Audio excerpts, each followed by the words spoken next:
To answer that question, why, of course, he has a special report for tonight at 10. Now, you've been covering the camera issues for years.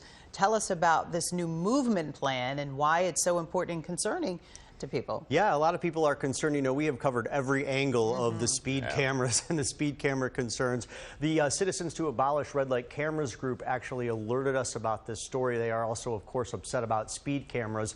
That group mainly upset about speed cameras, not just because of the cameras themselves, but because they do ticket people going from 6 to 10 miles per hour, giving them a $35 ticket. That threshold was lowered by the city a few years ago. But they actually alerted us about this story, and the Citizens to Abolish Red Light Cameras group said, hey, a camera moved. We actually saw a different camera in a new neighborhood and it wasn't there before.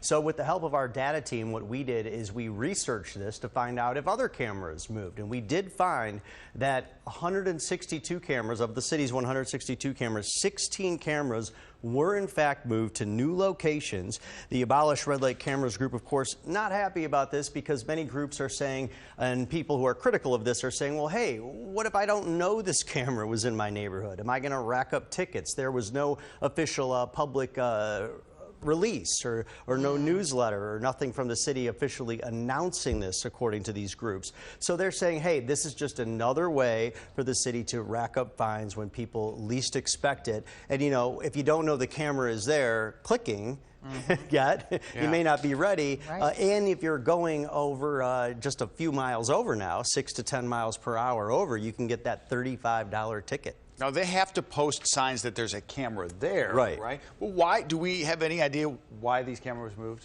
Yeah, and that is important to mention, too. There are warning signs at all of these cameras, and we did find out why many of these cameras were moved, or in fact, why all of them were moved.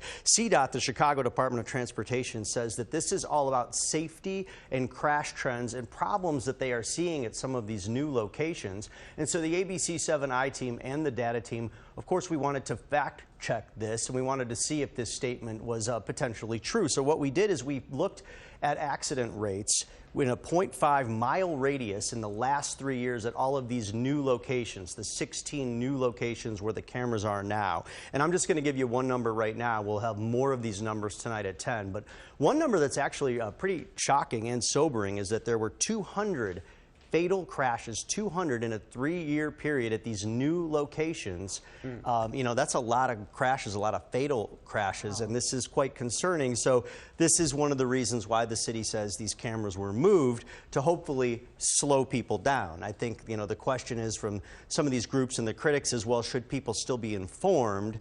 And then at 10, we're going to take you through, you know, and show you, like you talked about, the warning signs, how you can find out if there is a camera in your neighborhood. We're going to tell you about a map that you can look at, too, so you can be able to actually know if these cameras are in your neighborhood. And we'll tell you more about the data as well.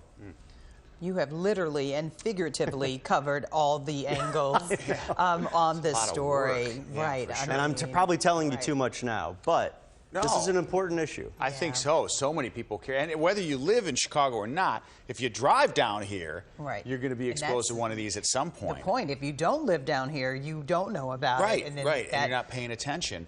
It'll be fascinating to see, because I think both mayoral candidates have said they want to phase these cameras out, which is going to be a whole new challenge for you and the data team. Right. As we we will cover that as well. Yeah, it's been great. You've been on top of it and taught a lot of people, and we've learned a lot because of your work, so we appreciate it. Real quick, not sure if you answered this. What tipped you off on this new angle? The new angle was the Citizens to Abolish Red Light Cameras. They actually called us and they said they found one of these cameras in a neighborhood, and because they keep track of all of this, they are looking at all these cameras all the time. Mark Wallace, the spokesperson for the group, he is making sure that he is out there checking all of these neighborhoods, and he noticed that a camera was at a spot that it wasn't supposed to be, or at least not where he thought it was supposed to be. So he told me about it.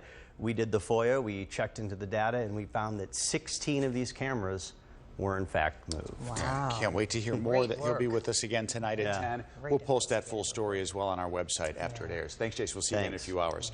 Up next, an update on the breaking news that we